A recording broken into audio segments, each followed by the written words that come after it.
You're listening to the Wanderlust Swingers podcast with Aussie hosts Cate and Darrell. If you're curious about exploring your sexuality or the swinging, hot wifing and non-monogamous lifestyle, you've definitely come to the right podcast. Or maybe you just love travel adventures. Either way, we share our personal, sometimes juicy, sexy stories as well as swingers club and event reviews, interviews with other sassy people, and of course our global swinging adventures. We try to bring you a look into the diverse lifestyle that the swinging and non-monogamous community has. We hope you enjoy. Now let's get into the episode.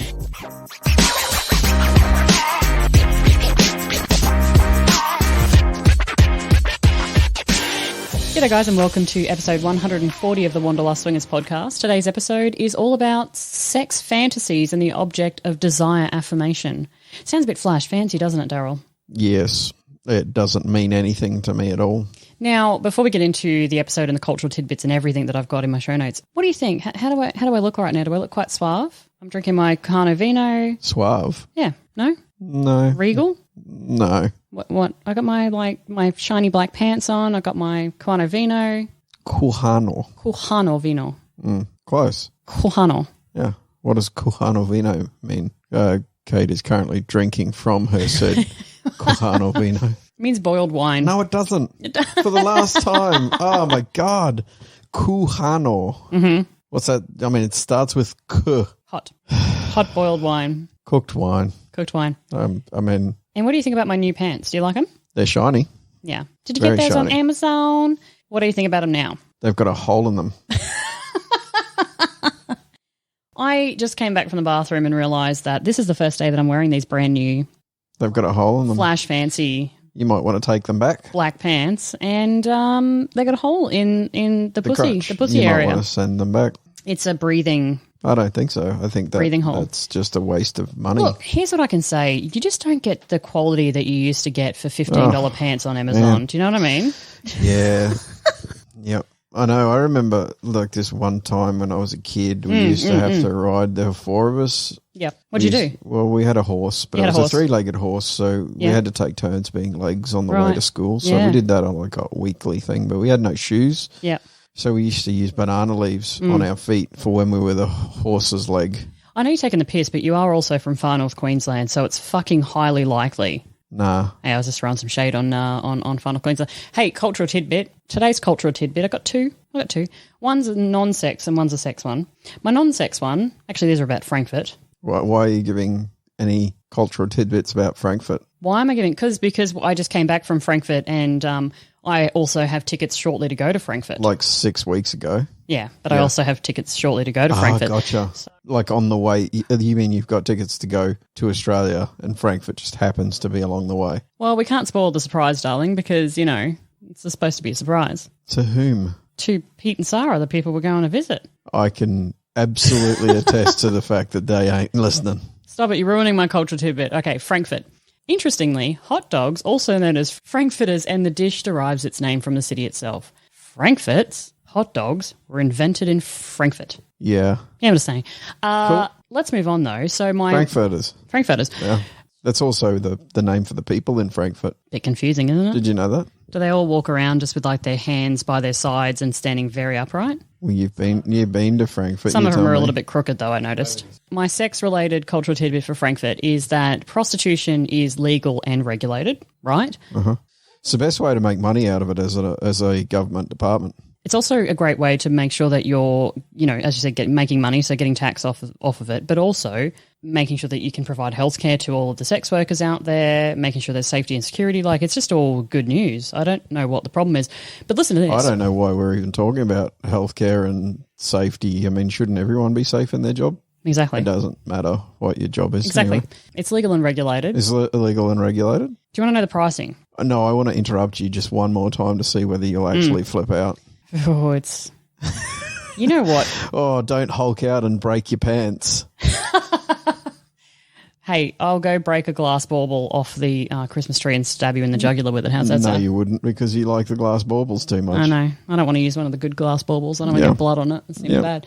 Pricing. Without looking at my screen, because I know you can see it. Actually, no, you can't see it because you're blind. What do you think the average price... That's a distance. Oh. I'm not blind at distance. What do you think the price is for Around $30? Fuck you, man. Stop looking at my screen. No, so the pricing, I thought this was really interesting. So the pricing for prostitutes on average in Frankfurt, and I went middle of the run because obviously you have some cheaper, you have some more expensive. It's €30 or $33 for 30 minutes of penetrative sex with a prostitute that identifies as female, right? Guess how much it is for a male prostitute? $30. It is €200 or $224. So it goes from 30 to 200 between.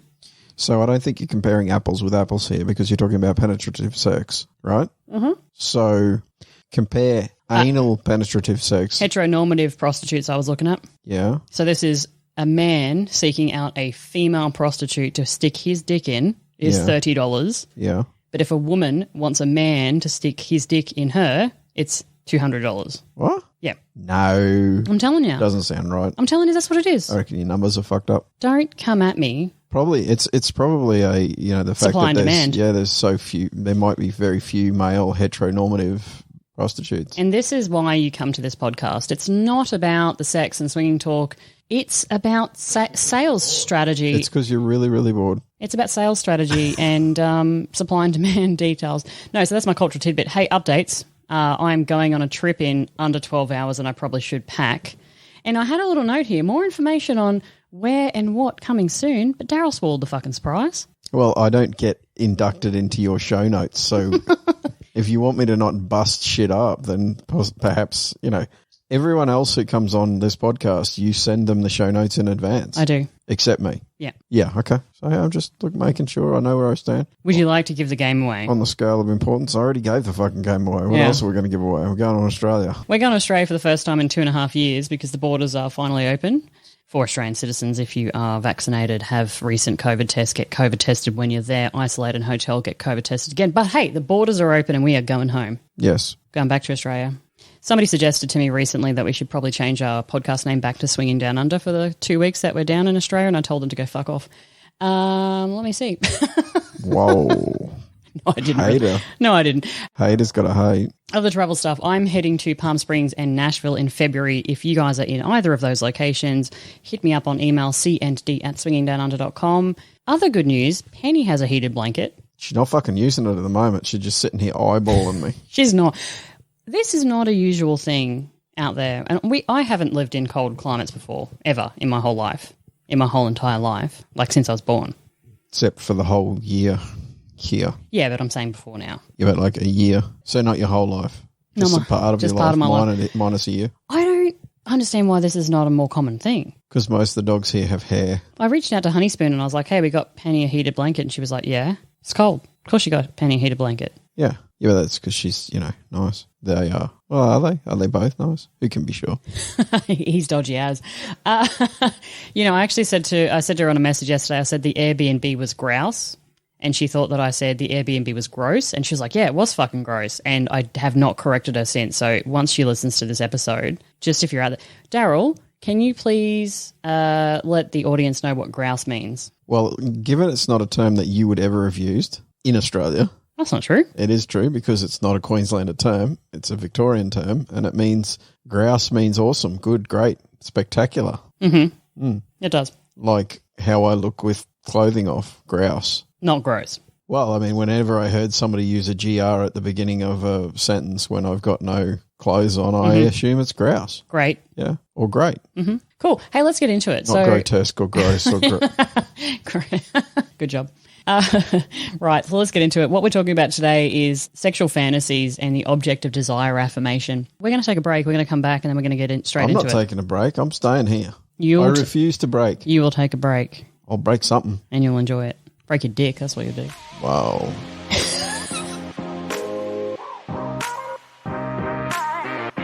Right. Darrell, I have a new fantasy. Oh, really? That I want to talk about. Okay. I'm embarrassed that you're looking at me now. I think you should stop looking. Look at the wall.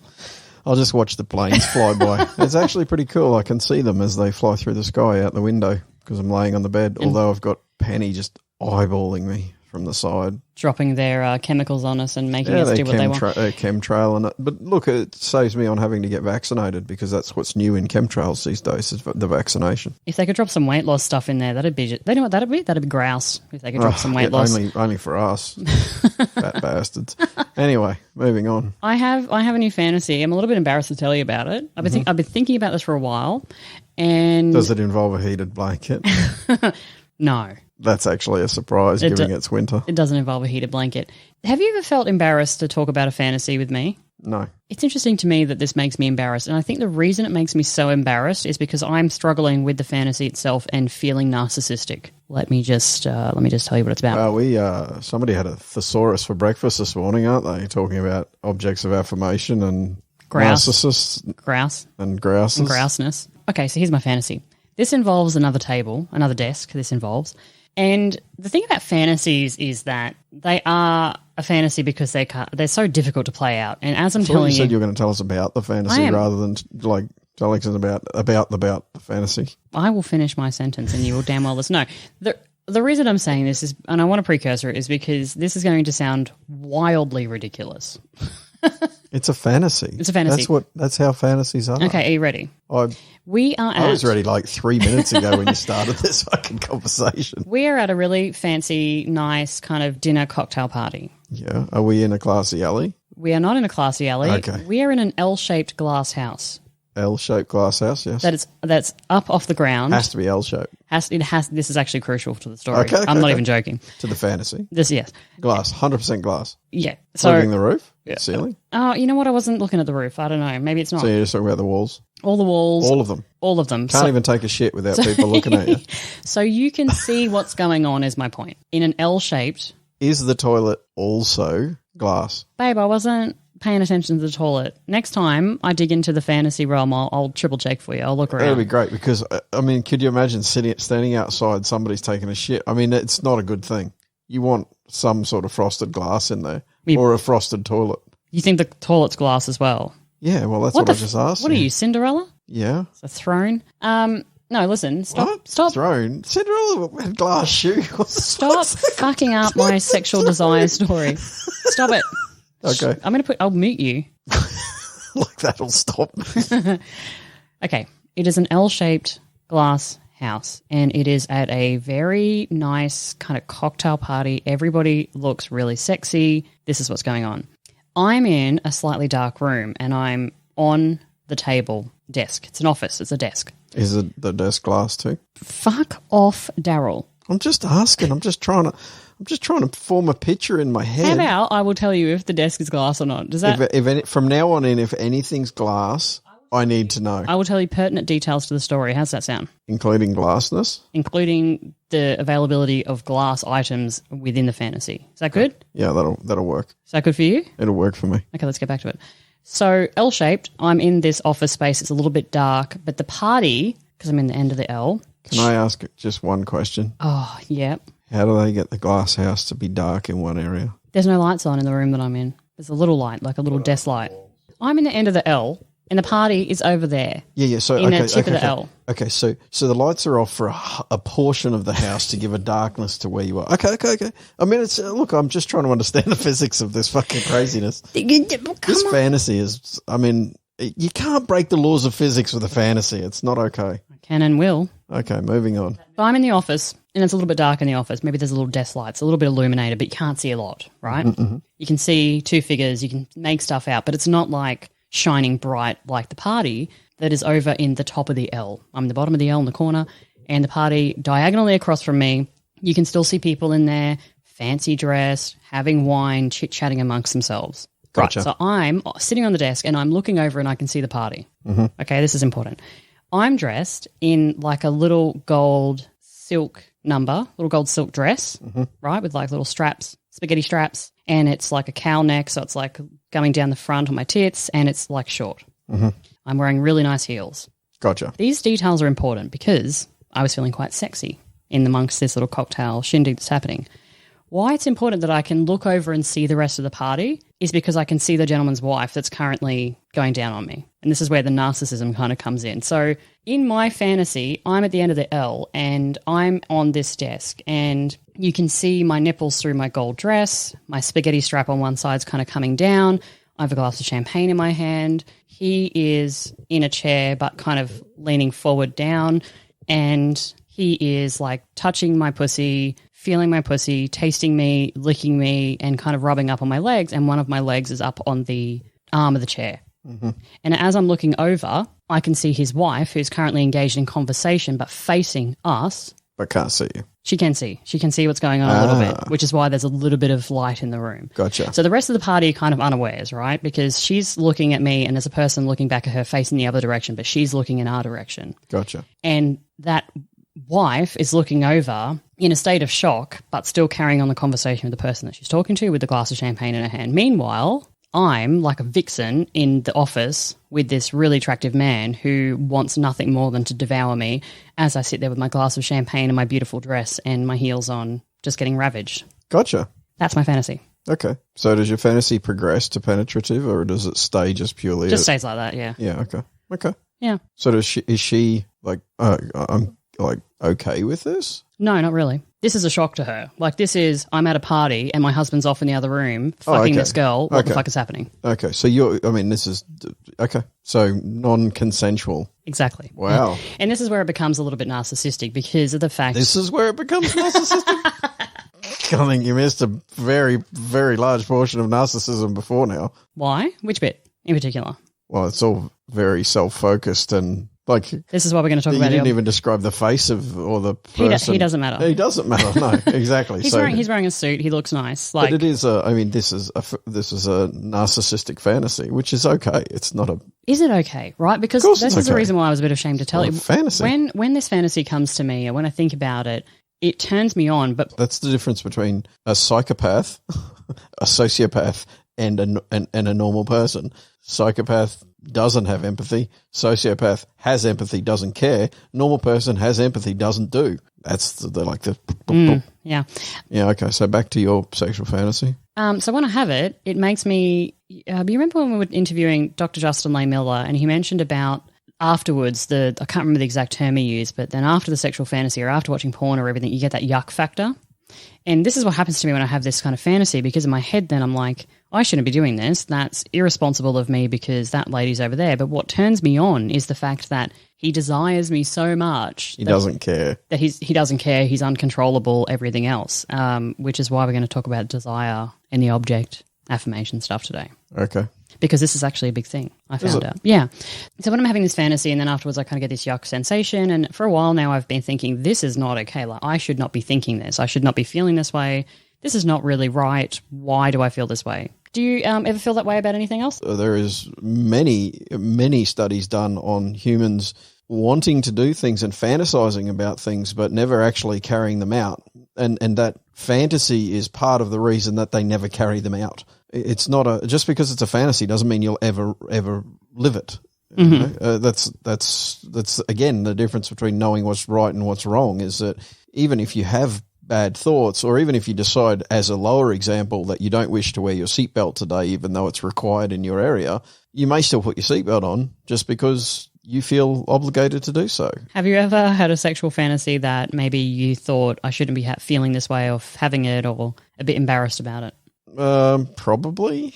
Nothing comes to mind. Nothing springs up. But yeah, I mean, I'm sure there's something back there somewhere. Mm-hmm. I mean, as a 16-year-old boy, there's a whole lot of sexual fantasies that go through your head that you probably don't want to relive. True. Yeah, that's true. Like I'm sure there's things in there that I wouldn't be interested in even discussing now. Yeah, yeah. And let me talk about this. So I started researching what this means. Like, is it narcissistic to have these kinds of fantasies? Like, what does it actually mean? The other thing that I realized is that most, if not all, of my fantasies, and I've mentioned this before, involve the fact that I am extremely desirable, that I'm so desirable, in fact, that people kind of lose their minds and can't do anything about it. Like, that is a pretty common theme throughout quite a few of my fantasies. Yes, I realize it sounds quite fucking narcissistic. I get it. No. That's not why I'm looking at you like that. Yeah. Oh, because then in reality, I would not like the attention on me and stuff like that. Is that what No, that's not also the reason. Then the why- reason is because it's fairly easy to figure out where that comes from. Okay, so here we go. This is what I want to talk about. So I started researching what does this mean? Like, why am I thinking this way? Why do I have to be this desired being in my fantasies? Like, what does that mean? Insert this thing called Object of Desire Affirmation. Darrell, bear with me. I'm going to read some stuff here. But I found a study. It's all right, I'm laying down. I found a study. It says, in search of desire, the role of intimacy, celebrated otherness, and the object of desire affirmation in sexual desire in women. And it's a study that was done in 2019. And it talks about the study found that women in particular are inclined to be turned on when they feel they are being viewed as attractive or desirable by another person. And this actually emerged as being the most significant factor of the three that they did in the study in determining female desire. So what's going to turn them on? Women often adopt an erotic self-focused instead of a relational one during sexual activities with a partner. This has led to the suggestion that female desire may be partly narcissistic in nature, and that affirmation as an object of desire may be an important pathway to women and their desire and their sexual interest. So the Object of Desire Affirmation, or ODA, it says, thus, we use the term Object of Desire Affirmation here to refer to the evaluations of one's desirability or sexual value and to the consecutive active affirmation of the sexual worth, including but not limited to priority given to the fulfillment of one's own sexual needs. The reason that I was looking at this and the reason that I wanted to bring this up, how do you think this then plays out? If these are my sexual fantasies where I'm being desired, and then we go to a club, resort, hotel takeover, and we go back to those flirting styles, and the person is not an overt flirt, say they're a subtle flirter, how do you think this then relates to how I would react if a gentleman or a lady was flirting with me or hitting on me, but in a subtle way versus this very overt potential I need you, I want you, desire, etc. Yeah, I mean, it's pretty obvious, I think, is that for you to feel desired, the flirting has to be an obvious thing that is almost grotesque in nature. And have you seen that play out in real life, like when we've been at swinging places? Like, no. Listening to this, how does it feel? Like, what do you think? I would say no, but the only reason is because you don't generally notice when people are flirting with you. So, I mean, that's kind of a... But you do. Yeah. But thinking about... Okay, so let me take this back then. Let me ask you a very direct question. Thinking about the times that we have played with couples and the men or the females that I've been attracted to versus ones where we've walked away and you said, oh, they were flirting with you, you didn't even notice. Like, thinking back to that, do those characteristics of those people, are they making sure that I'm feeling desired? Like, what are your thoughts about that?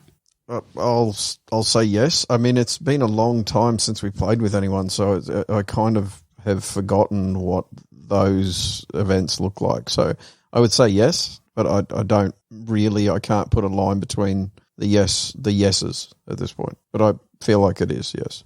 Okay, and do you have anything else to add about that fantasy or the object of desire or how you fantasize or how people flirt or approach you? So I think the fantasy is not really a surprise to me. Again, it's in the same vein as you wanting to feel desired. That's a fairly consistent thing in all of your fantasies. But again, as you've stated, you're not very good at accepting the desire after it being offered to you. So that's, I mean, fantasies are fantasies. You may never live these out. And that may be because you never find the opportunity to, you don't want to, or you may just be incapable of living them out because you may feel dirty or whatever in doing that. So I would say that the fantasy's not really a surprise. The narcissism's not really a surprise. I can see that that's an important aspect of your sexual interest in others and in me. And what about when women approach you and flirt with you? I mean, does being their desire, how does that rank? How does that rate? I don't think it's dissimilar for men. I think it's a similar trait in men. Men want to feel desired as well. Or I think everybody wants to feel desired. Part of the reason that people are in the lifestyle is because they wish to feel that they are desirable. And no matter how much you love your partner, after a period of time, their desire for you becomes something that's almost expected rather than excited. So that's part of the reason I think people are involved in the lifestyle, is that they have the ability to now be desired by somebody who has no reason. You know, they're not in love with them. They have no reason other than just pure animal magnetism or desire to be interested in you as a person. So I think that's part of the reason that the lifestyle exists. That's interesting, actually. That's a good point. Yeah, Point well made. Well done. I try my hardest. Yeah. Interestingly enough, too, I did research this and do have some links on it, but I'm not going to go into too much detail here. But there was actually a study done by Dr. Justin Lehmiller about how we perceive ourselves in our sexual fantasies in terms of what we look like, how we act. Yeah, see, that's one thing that, sorry, just to cut, I know I'm cutting you off here, go for but it. that's one thing that whole wearing that silk, short, low-cut dress and high heels is also not something that you would typically do. Well, that's interesting because I'm 3 sizes smaller and have smaller boobs and look amazing in my fantasy, I'm trying to find a photo to get to. I think if I looked the way that I looked in my fantasy, I would probably be wearing that exact outfit, which I have seemed to have deleted. I know what the outfit is. I think I can picture it fairly cleanly in terms of what it is. Oh, yeah? What does it look like? Well, it's a gold silk. It's a gold silk dress that flows with your curves. Your nipples are quite obvious through it because it's a silk dress. Mm-hmm. A spaghetti strap over the top. I totally understand. It's probably got a crossover at the back, and the spaghetti straps would be my guess. It's relatively short, but has a couple of little splits on either side to give you a little bit of feeling of coverage, even though it's split a little higher than you would normally wear. But short. The reason I say this is short skirts, short dresses generally are not something that you wear. You feel very naked when you're in a short anything, short shorts, short dress, even a skirt that has or a dress that has high splits in it. You feel very, very naked and get very awkward anytime the wind even puffs in your direction. Yeah, that's true.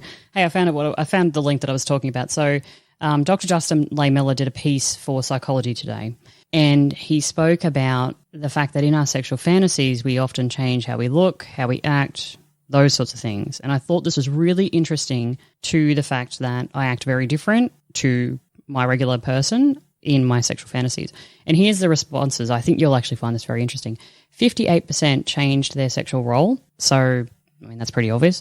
61% had a completely different personality. So people are admitting, yep, 61% of the time, I've got a different personality. 44% being a future version of yourself. 47% being yourself but at a younger age. 56% genital size or shape differences. And a whopping 78% body type or shape changes in your sexual fantasies. So in my sexual fantasies, and even actually in my dreams, I'm a younger, thinner, more attractive version of myself. Well, I'm pretty boring then.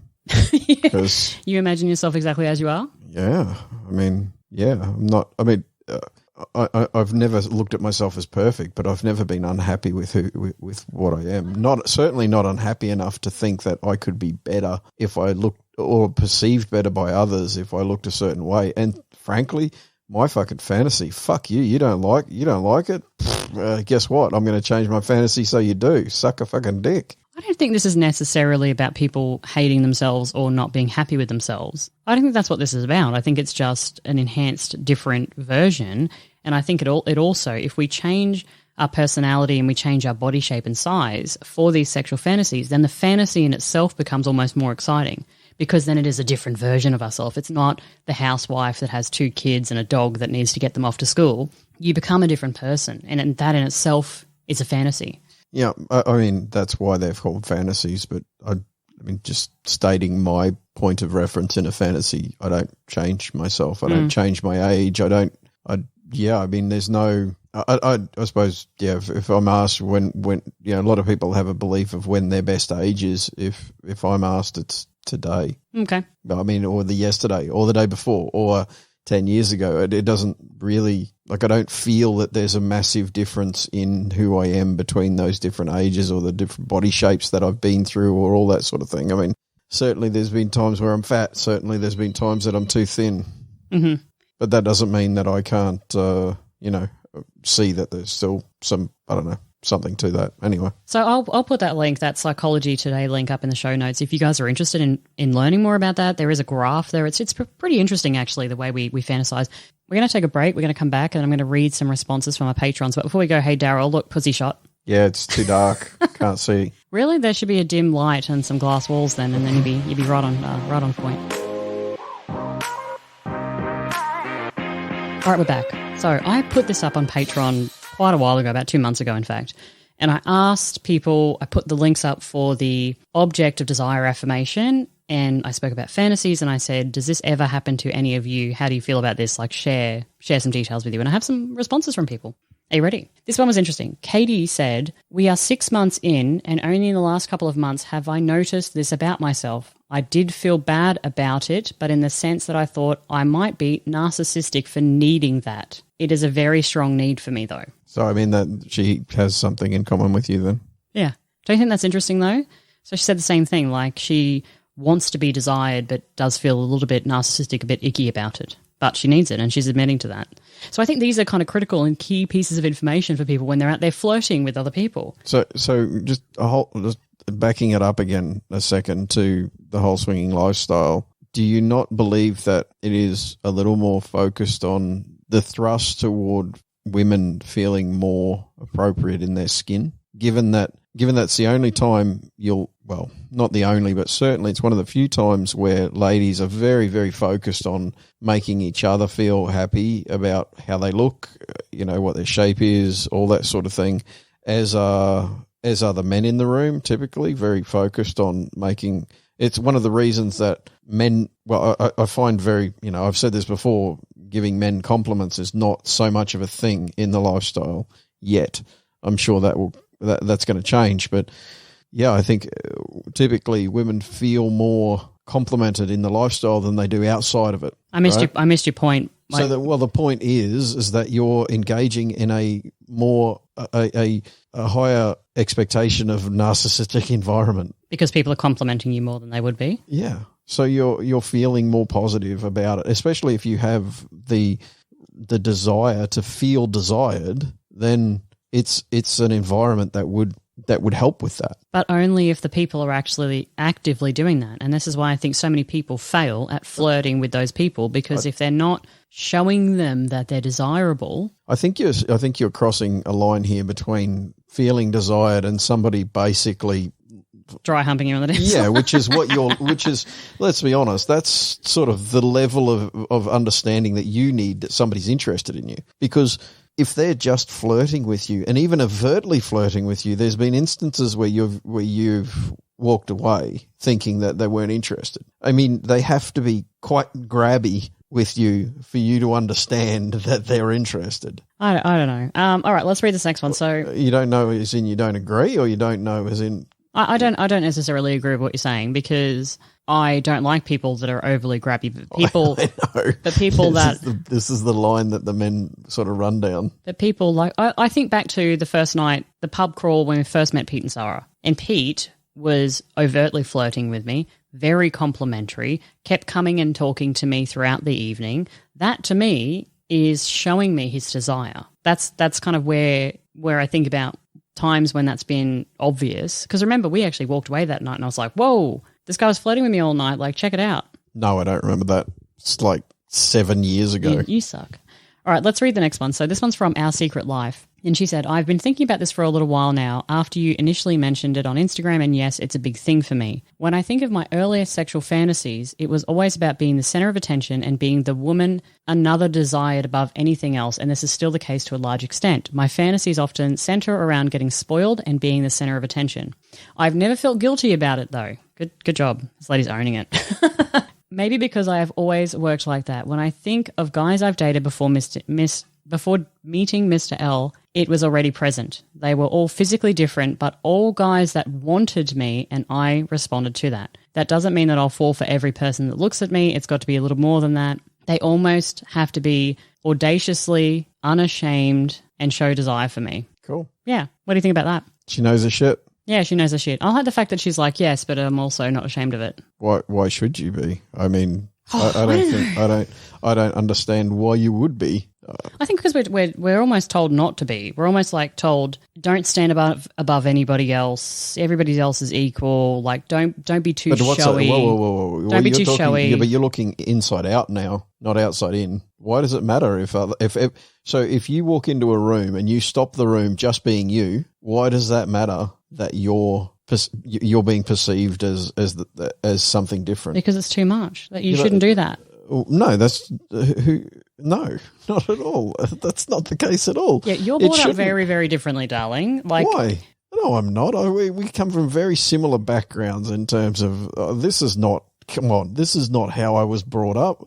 You think that there are people – I'm going to talk about women specifically because I am one. Who? You think that there are women mothers out there that are saying to their little girls, oh, fuck yes, be the center of attention whenever you can, baby. Yes, do it. No. They're like – so fall in line, like just be with everybody else, like be a nice person, be this, be that, like don't be too slutty, don't be too showy, don't make anybody else feel bad, like come in and kind of run the par, like that's it. No, I don't think. I think you maybe have a very specific view on that because of how you've been brought up rather than how the rest of the world's been brought up. Okay. So certainly for me, I was told all of those things that you just mentioned as well. I just don't You just ignored them. No, I just don't think it's relevant. I mean, if you happen to be excellent at something, then fucking be excellent at it, no matter what that is. Isn't that a Bill and Ted reference? No. Be excellent. Oh, God. How old are you? Old as shit. Seriously? I'm so old. But, like... It'd be like saying, well, I'm one of the best drivers in the world, but, I don't want to come first all the time. It's just fucking insanity. If you're good at what you do, and no matter what that is, if you're good at looking good, or you're good at makeup, or you're good at hair, or you're good at fucking filing your toenails in the right way, whatever that is, be excellent at it and embrace it. And be proud of it. So what you're saying is we need a poster on the wall that says don't dim your sparkle. Yeah, I mean, I'm terrible at fucking many things, but I know some things that I am really quite good at. And I'm unashamedly good at them. I don't give a fuck if somebody else is looking at me and saying, well, he should be less good so that I can feel better about myself. No, fuck no. I'm good at it. If you're not as good at me as me, fucking step it up. That's not my fault. That's yours. Shit. All right. My last story. I'm going to read this one, the whole thing, because this is really interesting. If only any of those good things related to me picking up women and being sexually desirable, that would be fantastic. But they don't. But how's your 3D printer going? Is that good? Fucking fantastic. Awesome. That thing prints its ass off. So this one's from Mainly because I'm awesome at building them. This one's from Honey Spoon. Better at flying planes, though. Well, not planes so much, but helicopters pretty good at those. This one is from Honey Spoon. Do you know how to tell if you've got a pilot in the room, babe? They'll interrupt you at every pass just so we can get hateful emails. You never get a hateful email. It's only me who gets them. That's not true. I get them. That's actually something I'm really good at. There you go. If you want to know what I'm good at, I'm good at getting fucking hateful emails. Yeah. Yeah, some people enjoy these little side notes that we go on, babe. Some people actually really like the comedy that comes along with that. I know that you stand here looking at me thinking about how I'm just extending the podcast and then you spend 20 minutes trying to cut me out of it. I don't try, babe. I do. You know why? Because I'm excellent at it. Take the piss as much as you want. If you're fucking good at something, be proud of it. I don't care who you are and I don't care what it is as long as it doesn't hurt anyone. It's consensual. Be proud of what you can do and fucking go after it. And anyone who throws shade on you, tell them to fuck right off. Actually, there was also a very, very good speech by Theodore Roosevelt, which was in Paris. Theodore, fucking, you are old. I mean, I've got a speech from Jesus. He's telling me how, just to rock shit and be better at catching fish than I am at fucking training people. Can I tell you how old I actually am? I mean, I'm feeling I feel like you saw the Big Bang. Like that's so you know when you're younger and then you're talking to like old people, and by old people I mean 30-year-olds, and they say to you I'm so old I forget how old I am, like I don't even know my age. You know how people say that? Yeah. Okay. I sent Nathan. Nathan is a very good friend of mine who lives in Australia, lives in Queensland. We were video messaging backwards and forwards the other day, and I sent him one saying, dude, my birthday's in 40 days. Jesus, we're so fucking old, because he graduated school 1 year after me. And then I told him how old I'm turning. 15 minutes later, I was like, that's actually a year older than what I'm actually fucking turning. So I sent him a second video saying, sorry, I'm actually that old that I've actually forgotten how fucking old I am. Yeah. What the hell? That's all. Honeyspoon wrote to us and gave us this response. A couple of months ago, I had taken the Erotic Blueprint quiz to find out my personal pattern of arousal, and I came up as a shapeshifter. Sorry, I need to interrupt here. I've never heard of this blueprint thingy, mablowy. You've never heard of it? No. I have a link. Can you put it in the show notes so I can get to it? You know what, Darrell? I will, just for you, put it in the show notes, you smart ass. Shapeshifter. I might turn into a sword and stab you in the something. Well, words. I mean, my insults are amazing. Cool story, bro.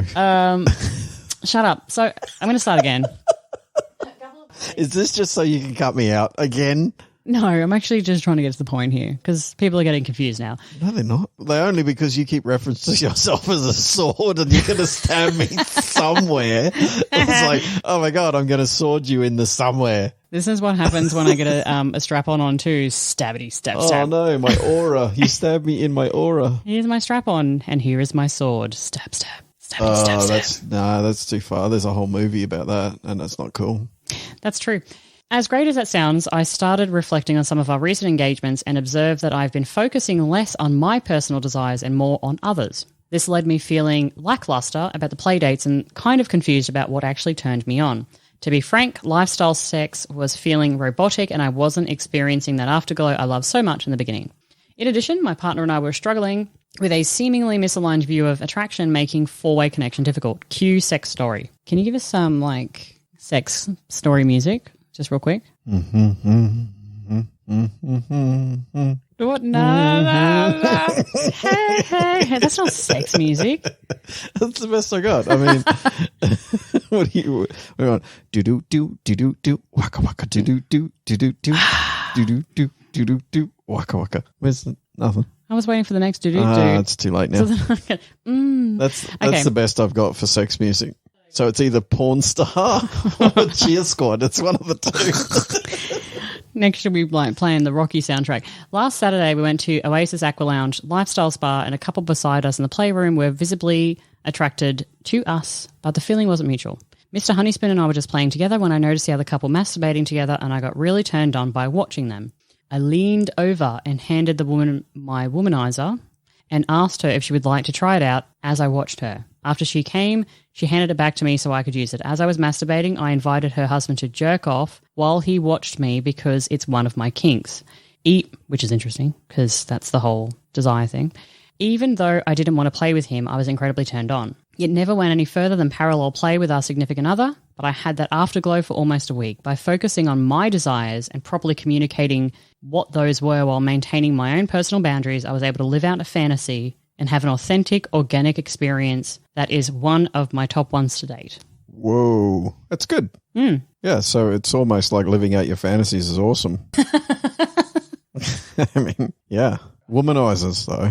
I mean, good for solo play. Good for solo play, that's very true. Useless for anything else. Yeah, they're a little bit useless for anything else. But congratulations on that fantasy. That sounds really... You've actually been involved in a fantasy very similar to that. Yes, you have. All right, so the Erotic Blueprint, if you're curious about what that is, there was it's in the show notes. It's in the show notes for Darrell, just for Darrell. Don't anybody else click on it. A sexologist came up with this blueprint type. You guys are welcome to do it. There is a free version, but if you want a more in-depth one, I am going to be honest, it's a paid $17 thingy thing. $17 to find out I'm a fucking pervert. Yeah. I just know that because of many other things. Well, it's actually interesting because Honeyspoon actually requested that you and I do this quiz and then report back to her on what ours are. Cool. Is she paying the $17? Yeah, bitch. She's a patron, so she actually does. Oh, okay then. I feel obligated. We feel obligated now. Thanks. Now we've got to go spend that $34. Unbelievable. Be excellent, babe. Be excellent. Don't you pull the piss out of my little soapbox rant because it's true. You fucking go after it and if people try to tall poppy your shit, fucking punch them. Okay, well, before we go to a break, maybe not punch them. But yeah, don't punch. Don't actually. Let's not incite violence. No, maybe just verbally accost. Or maybe you just go off and live your best life and don't worry about them because they're Really not relevant. depends on what you're doing They're at not the time. relevant to you. Hey, before we take a break, do you want to tell everybody what an actual tall poppy syndrome is? Like, do you want to actually explain that before we go off to break? Tall poppy. If you grow above the rest of the poppies, somebody will try to cut you down. Cut you down. It's a pretty standard human nature sort of scenario where everyone goes after, like how Bill Gates is now Satan, basically.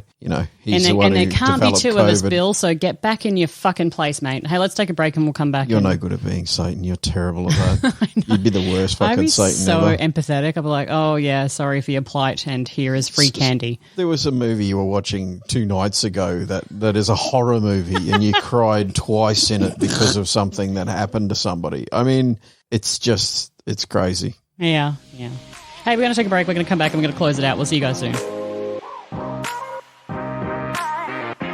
Would you like to bring us in with another amazing song, Darrell? What's love got to do with it? What's love but a second-hand emotion? Why is it a second-hand emotion? Because once you finish with your first hand, you use your second. Your second hand. It's a second-hand emotion and a I threesome. don't even know whether it is a second-hand emotion. I'm not even sure I've got the lyrics right. Because you don't want to get your hands mixed up between... Whoever gets past what's love, I mean, fuck. And the scream in the middle. Woo! I mean, everyone can nail that. What? Yeah. Why are you looking at me like that? Hey. Also, music, singing, not excellent at. Not bad at. Smash your karaoke, but not good. Yeah, what is your karaoke? Your karaoke's like Pearl Jam and Green Day, right? No, they're kind of a bit harsh. Start to hurt my throat after a while. It's one of them, but, I'm sort of all over the tree. Just nothing but Rammstein the whole time. Yeah. I mean, Rammstein not great. Also, though, at the other end of the spectrum, not great at, like, Madonna Like a Virgin. Can't really hit the high notes either. Not without squeezing the nutsack. Or switching to a falsetto. So... But I can rock out a falsetto. Just so you know, I've got a good falsetto. There's so much dead air on this podcast. It's not my fault. Fucking think it is, mate. I'll tell you what. I'm not sure. Oh, my God. Meat pies in Australia. Okay, sidebar. Hold on. So you get sidebars, I don't get sidebars. That's right. So... How do you want to sound like if somebody's listening to this in two times speed? Jesus, stop it. So as we get ready to wrap up, I mentioned last episode about my TikTok stuff and reaching 1 million views on one thing. I did reach 1 million views, but I had a really... 1 million views? Yeah, on one of my TikToks. Whoa. I do want to mention... Was it the tick or the talk? The tick-tock. The tick-tocky-tocky. No, I had... somebody wrote a really interesting point on one of my TikToks. This is actually a good thing. I wrote about the fact that toys aren't a competition, right? So, like, if somebody's going to use a toy, it's not a competition. It's not a competitive thing to your genitalia, right? And you shouldn't feel angry about it. People feel that? Oh, yeah. Okay. This person responded and they said, yeah, I agree with you. Toys aren't competition. They're a tag team partner. Mic fucking drop. Don't you just love that? Toys aren't competition. They're a tag team partner. Depends on whether the toy ever lets you get tagged in. The toy's like, it's mine. Well, I mean, it's up to the person to tag you in. If the toy becomes the focus rather than and you are pushed to the sidelines, then yeah, tag you're not it. Tag you're not it. Yeah. I've also been banned for posting for 1 week because one of my things was flagged and apparently they didn't like it. So there's that. Hey, patrons, we got some thank yous to give out. Hey, do you want to read these? Can you read that from there? You go. Yeah, absolutely. So we've got Tomo. Or just Tom. It's just Tom, but we'll call you Tomo. Go through all of them and give them all little Australian names. Yeah, Tomo. Ricky. Or Richard. Richo. Yeah. Rich. Oh, I don't know about Richo. You don't like Richo? I don't really like it. Don't like it? But let's say Richo. Yep. Johnny. Jono. Yeah. What about Kelly? What are you going to give Kelly? Kelly. Sorry, Kelly. That's true though. We don't have like slang names Maybe for everyone. Kel. I mean, you'd call it. Nah. Just Kelly. Yeah. Sorry. What about Gio? Or Kazza. Kazza? Maybe Kazza. That'd be more Karen though. We don't have Karen. No, we don't have. There's no Karens in Australia. So Gio. What do you got for Gio? Yeah, Geo. Just Gio. Or geography. What have you got for? Or we'd call him Red because of the colour of the sand in Australia. Oh, there you go. Yeah. So Gio, thanks for signing up for Patreon. You're now called Red. Citizens of Gotham. What do you got? I'm Batman. Shauno. Mostly everything's just got It's not Shauno. What do you never say Shauno. That's not a thing. Shizza. No. Sean would you don't just know what Sean. No, he'd be called Lammy or something like that. Sean isn't Sean the sheep. Yeah. Fire Eyes. Actually, that'd probably be more like, Ranger. That's true. We'd probably call you Ranger. So Fire Eyes, Ranger, Lisa. Liz. You reckon? Yeah. I don't think there's that much else out there other than Liz. What about Curious Rhino? I would call him a rubbish bin destroyer. Could you imagine a Curious Rhino around your rubbish? Rampaging through. Man, he was just like, oh, look at that. And rampaging through the Brisbane streets. Horn. Yeah. So those again are Tom, Richard, John and Kelly, Geo, Citizens of Gotham, Sean, Fire Eyes, Lisa, Curious Rhino. Thank you very much for being our new patrons. We really appreciate the hell of you. Really appreciate the hell out of you. And also thank you to all of our other patrons. Thank you so much for joining us and sticking in there and supporting the podcast. Can we just talk about seasonal depression? I'm Batman. I'm Batman. No, I'm Batman. I'm Batman. I didn't actually think this was a thing. Why the fuck would you not think seasonal depression's not a thing when in some places in the world they get 2 hours of sunlight during winter? Because I've never lived in it. So about 2 weeks ago? Less than 2 weeks ago. Kate said, I'm tired at 3 p.m. every day. And I'm like, that's because the fucking sun's going down at 3 p.m. every day. That's how shit works. Yeah, I didn't realize. I was like, man, I'm so tired. Have you also noticed you're getting out of bed much later than usual? That's not true, actually. Except for the last week where I've wanted to set a Curious Rhino on you. Well, I had fire eyes, red eyes from being awake all night. Wow. I tried to. Yeah, I know, but it didn't really work, did it? No. So maybe you know why? My navigation was off AGO. Oh, fuck me. I wish I hadn't have started this now. I'm just sorry for everyone out there having to listen. I didn't think that was actually a thing, but seasonal depression, I am surprised. I've been in a slump the last couple of weeks. Fucking hell. Your slump in the last couple of weeks has started to affect me. Yeah, so it is a thing. So if you're out there and you're also suffering from a bit of seasonal depression, this is my first time. So send tips, trinks. Trinks? Yes. What's a trink? It's a cross between a trick and a drink. Gotcha. So tips and trinks. No, I really got where it came from. I just don't know why it came from there. And I have a new YouTube video out. As we head out of the podcast today, Darrell, would you like to tell people how Australians generally, wish each other well during the holiday season? Yeah, we just say Merry Christmas and have a Happy New Year. We do say Merry Christmas. We don't say Happy Christmas. I saw something on Twitter the other day that said Australians and Brits say Happy Christmas as opposed to Merry Christmas. Oh, yeah, because Twitter's the reference for all fucking useful information. Lies. No way. Happy Christmas, Darrell. I mean, fake news on Twitter. Get the fuck out. Like, that's a thing? Happy Christmas. I mean, I'm going to have to check that on Facebook just to be sure that it's right.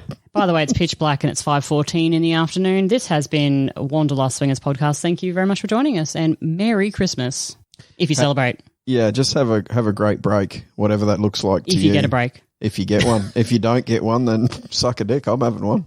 If you don't get one, let us know and we will send you well wishes because they're free.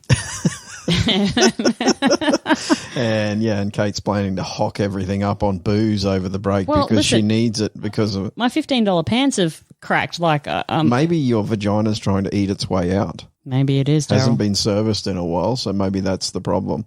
Right. Thanks so much for listening, guys. We will see you soon. Bye.